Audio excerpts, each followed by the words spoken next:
كتاكيتنا، كتاكيت الصف الاول الاعدادي. النهارده حل تقييم الاسبوع الثالث، احنا معاك اهو في ظهرك. بس قبل ما تبدا انا حابب اقول لك كل سنه وانت طيب، كل سنه وانتم طيبين، كل سنه وانت طيبه انت كمان يا بنت. احنا كلنا بنحبكم جدا جدا جدا. بس قبل ما تبدا في تحت لايك، سبسكرايب، شير، ادعمنا، يلا بينا. ولادنا وحبايبنا كتاكيت الصف الاول الاعدادي، تقييم بقى الاسبوع الثالث. يلا بينا نشوف الدنيا بتتكلم عن ايه. ورقتك معاك، قلمك معاك، شايك معاك لو انت بتسمعني بعد الفطار. لو انت قبل الفطار اوعى تكون بتفطر يالا ولا.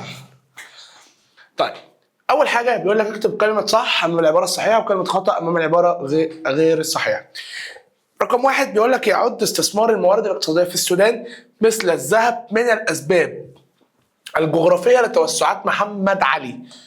غلط، دي توسعات المفروض لو في تصويب تبقى اقتصاديه، يبقى ده سبب اقتصادي. أكمل العبارات التالية بكلمة مناسبة. قام محمد علي بالفصل في النزاعات ما بين السكان السودان مستخدما القانون العثماني. بما تفسر إرسال محمد علي المزارعين مصريين للسودان لتدريب السودانيين على أساليب الزراعة الحديثة.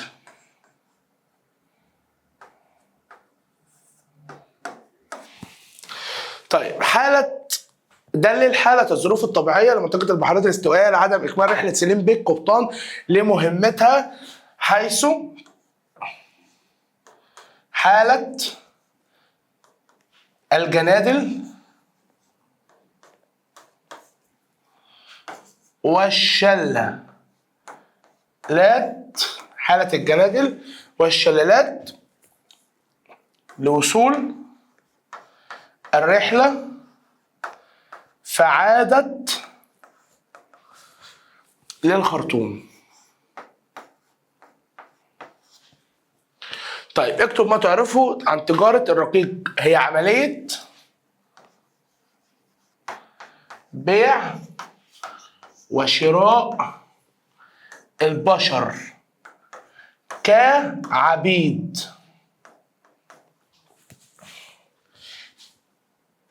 لإجبارهم للعمل، لإجبارهم قصدي على العمل، وحرمانهم من حريتهم وحقوقهم. يبقى كده عندنا يا اولاد النموذج الاول اول اجابه عندك غلط، دي المفروض تكون اسباب اقتصاديه. الثانيه اللي هو مستخدمه للقانون العثماني. الثالث ليه بعت مزارعين مصريين لتدريب السودانيين على اساليب الزراعه الحديثه. هنا حاله الظروف الطبيعيه لمنطقه البحيرات الاستوائيه عن اكمال رحله سليم بيك قبطان. ايوه حاله الجنادل والشلالات عن اكمال الرحله. طيب رقم 5 اكتب ما تعرفه عن تجاره الرقيق. هو عمليه بيع وشراء البشر كعبيد لاستغلالهم في العمل الاجباري وحرمانهم من حقوقهم وكمان حريتهم. دلوقتي بقى يا اولاد عندنا في النموذج ب بيقول لك اكتب كلمة صح أمام العبارة الصحيحة وكلمة خطأ أمام العبارة الخاطئة. تمام؟ قام محمد علي بتقسيم السودان إلى 5 مقداريات. طبعا الإجابة دي غلط. تمام؟ الإجابة دي طبعا غلط.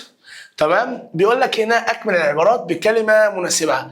نجحت حملة محمد علي عام 1838 لوصول لمناجم الذهب في مدينة دونقلة. مدينة دونقلة.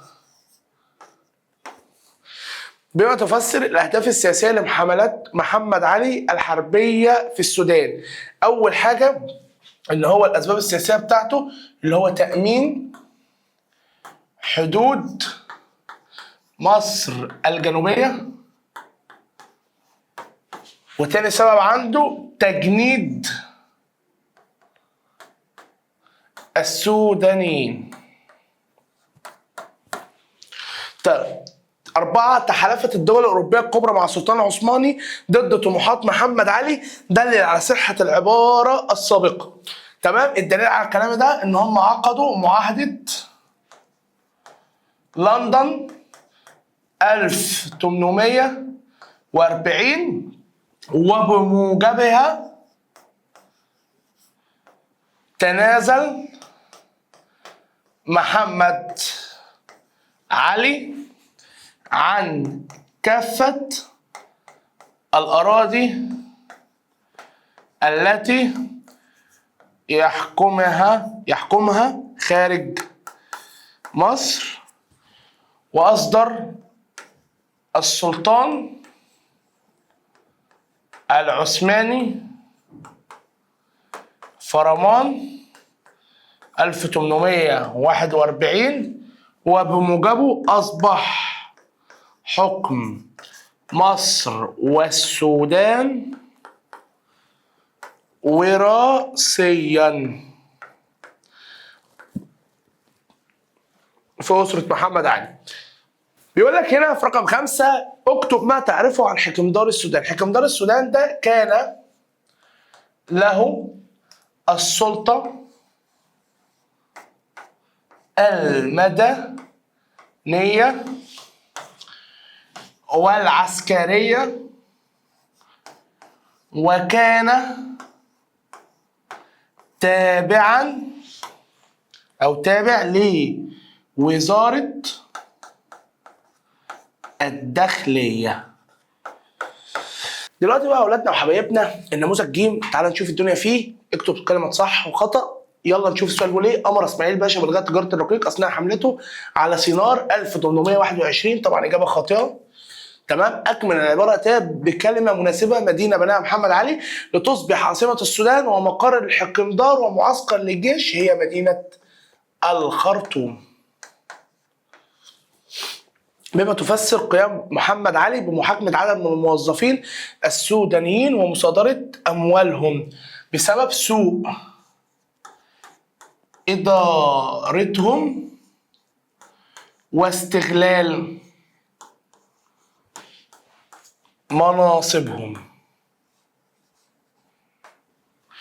طيب، اهتم محمد علي بنشر التعليم داخل السودان. نشر الكتاتيب. الدليل على الكلام ده اللي هو نشر الايه؟ الكتاتيب اللي هي مفردها كتاب. تمام. وارسل بعثات من السودانيين لمصر لتلقي العلوم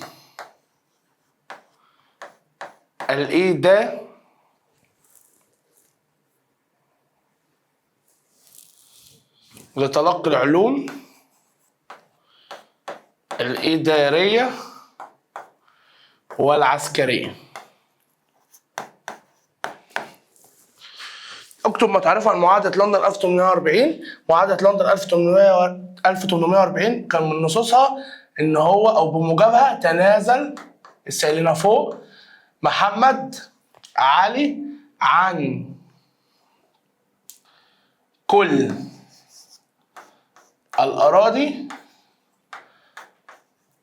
التي كان يحكمها خارج مصر.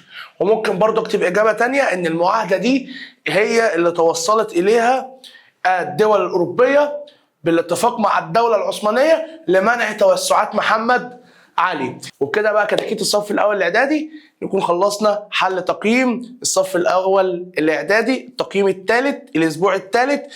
احنا كده عملنا اللي علينا. اعمل بقى انت اللي عليك، وما تنساش في الأيام المفترجة دي تدعي لنا دعوة حلوة لأن الدعاء مستجاب، وربنا يجعل لنا نصيب من دعائكم. يلا سلام.